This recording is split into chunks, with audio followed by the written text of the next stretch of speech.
ఎలాగైనా గెలిచి తీరాలి అనుకుంటున్నారు కేసీఆర్ గారు. ఈసారి రెండోసారి ఎట్లా సీఎం కావాలని తన అనుచరగణాన్ని ఎమ్మెల్యేలను తిరిగి గెలిపించుకోవాలని చూస్తున్నారు. ఇందుకోసం పెద్ద ఎత్తున డబ్బు ఖర్చు పెట్టే అవకాశం కూడా ఉందంటున్నారు. వారి నోట్లు ఖర్చు పెట్టే విషయంలో మీరు పోటీ పడగలరా? అది వాస్తవము. వాళ్ళు డబ్బులు పెట్టేది మాత్రము 5 అంటారు, 10 అంటారు, 20 అంటున్నారు, ఇష్టం వచ్చినట్టు మాట్లాడుతున్నారు. చెప్పినాం కదా ఇంతకుముందు పెద్ద పెద్ద ప్రాజెక్టులు అవసరం లేని మేరకు చేసి ఆంధ్ర ప్రాంత కాంట్రాక్టర్లకు ఇచ్చి ఇవన్నీ నడుస్తూ ఉన్నాయి.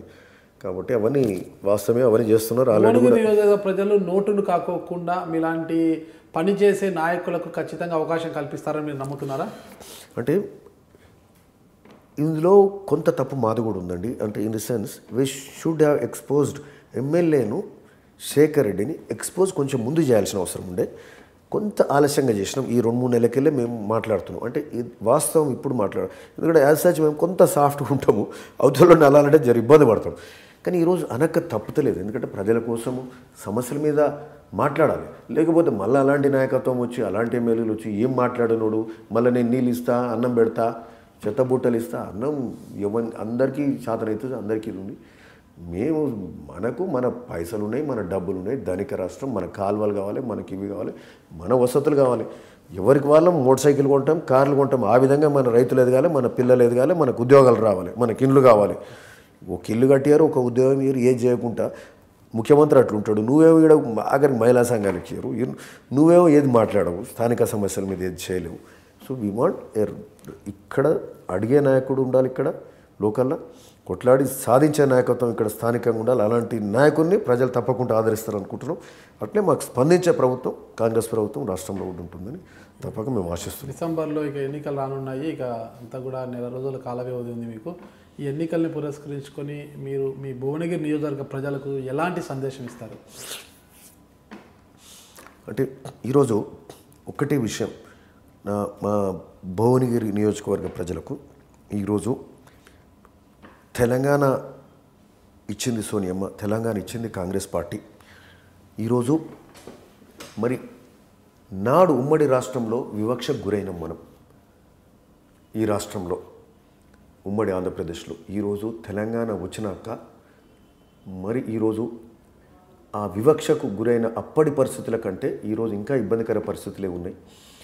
మనకు అభివృద్ధి లేదు, సంక్షేమం లేదు, మనకి ఇండ్లు కట్టేయలే, మనకు ఉద్యోగాలు ఇవ్వలే, మరి ఇంటికో ఉద్యోగం అని ఉద్యోగాలు ఇవ్వలే, ఇండ్లు కట్టిస్తామని ఏ ఊర్లో ఒక ఇల్లు కట్టేయలేదు, చదువుకునే పిల్లలకు ఫీజు రియంబర్స్మెంట్లు కూడా ఇవ్వలేదు, అన్ని విధాల అన్యాయం చేశారు. ఆఖరికి మహిళా సంఘాలకు పావులా వడ్డీ కూడా ఇవ్వలేదు. మరి కాంగ్రెస్ పార్టీ అయితే ఈరోజు ఒక మంచి మేనిఫెస్టో పెట్టుకున్నది.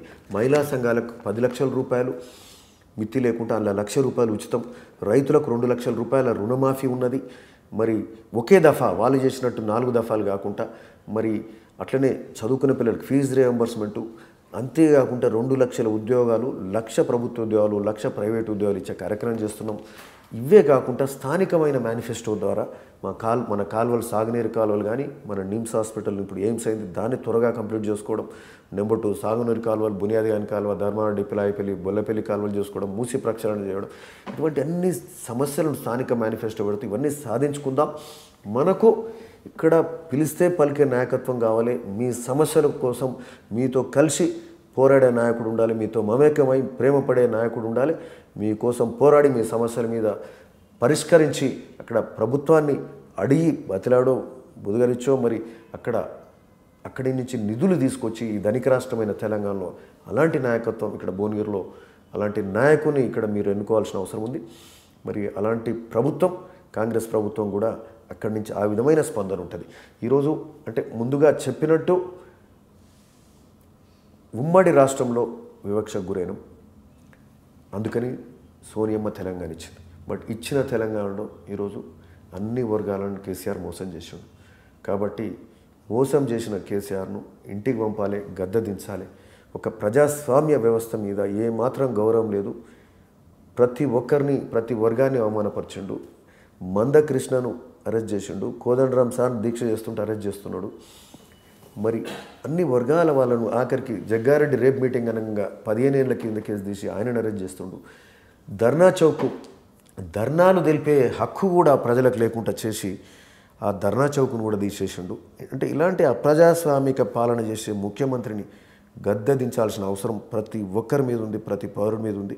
ముఖ్యంగా మన భువనగిరి నియోజక ప్రజలకు నా యొక్క మనవి, మీరు అలాంటి మన కోసం పోరాడే, మన ప్రజా సమస్యలకు ప్రజాస్వామిక పాలన ఇచ్చే కాంగ్రెస్ పార్టీని మీరు అందరూ కూడా ఎన్నుకుంటారు.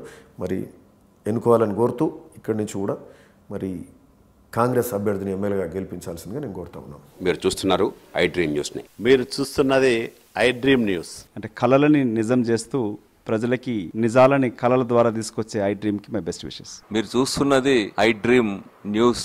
మీరు చూస్తున్నారు I dream channel. For more videos please subscribe I dream. మరిన్ని వీడియోల కోసం ఐ డ్రీమ్ని సబ్స్క్రైబ్ చేయండి. Please subscribe I dream. And I'm very much satisfied with the way interview went on.